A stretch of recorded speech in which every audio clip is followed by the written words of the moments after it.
Folks, welcome back to the YouTube channel. Yes, you are seeing right. There's some heifers in my hayfield, 7 of them to be exact. There's number 7 rolling up the back. These heifers were chosen by my uncles and cousins to make cows for their operation, and my uncle owns on this side of me as well as down on that side of me. So here I am kind of in the middle, a strip that goes up to the top of the mountain. And me and my cousin, we had talked about maybe drilling some of my hayfields this fall. And he said the best way to do it, or the best way to go about it, is to make sure that the cows eat down the grass pretty good. So that way it has a good, the grass seedlings have a good start. So I asked them, could I put these heifers in here? And they said, sure. So we've kind of got some company here on our place. I don't think 7 or 8 should tromp it up too bad. If it gets a little wet, we may have to keep them off this swag down here. But the swag is where the majority of their grass is going to be. Yeah, you have to ignore that one windrow that it started to get heavy one night, and I sheared a pin and just never did come back and bale it. But that'll be a little extra nutrients to go to the ground.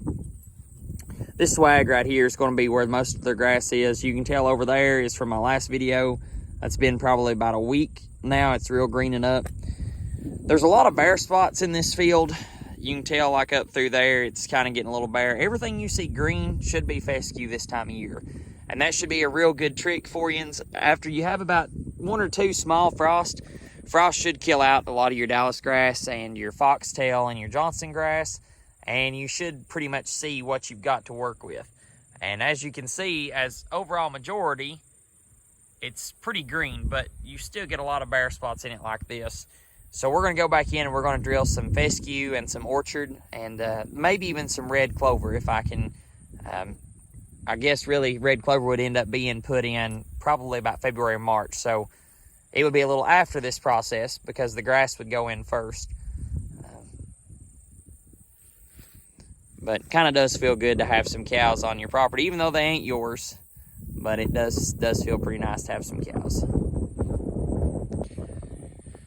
And what we had to do this morning, we had to run a 1-strand electric fence. Now, I've got a fence from right here all the way around to the creek, all the way to where my property runs up on the other side. Same way with the hill. I've got a tinsel fence that runs up that way. I've got a tinsel fence that runs up that way. The only thing I'm going to have to do one day, I'm going to figure out what I want to do with that back there. My property line kind of runs up that little tree there and goes up to about where that brush pile is. I can't make up my mind if I want to clear out some more of this. But anyways, whatever I tend to do, if you got calves, cows aren't that bad, but if you ever get any calves, calves are real bad to go in the woods. So either put up maybe 2 or 3 strand outside of the woods, or just run a 2 or 3 or 4 strand inside the woods. Go from tree to tree, and where there ain't a tree, put a post.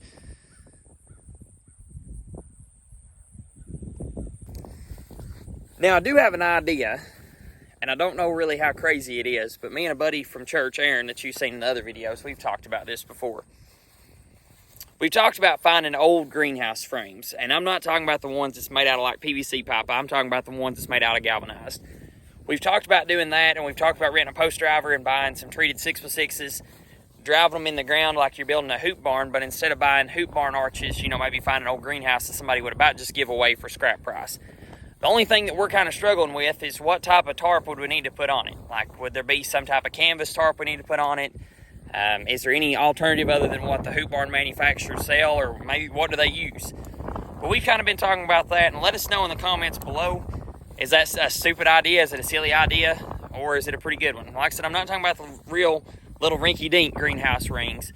I'm talking like the big heavy-duty galvanized ones. So let us know in the comments if you think that's a good idea. Let us know in the comments anything you know about them. We'd really appreciate that. One thing also pretty funny about cows or calves, either one, whenever they're turned into a new spot, they'll walk the perimeter and they'll see where they can go and where they can't.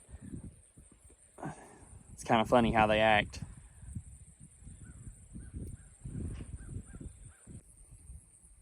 Hope you all have a wonderful and blessed week. Small little video, but just kind of letting you all know what's going on here.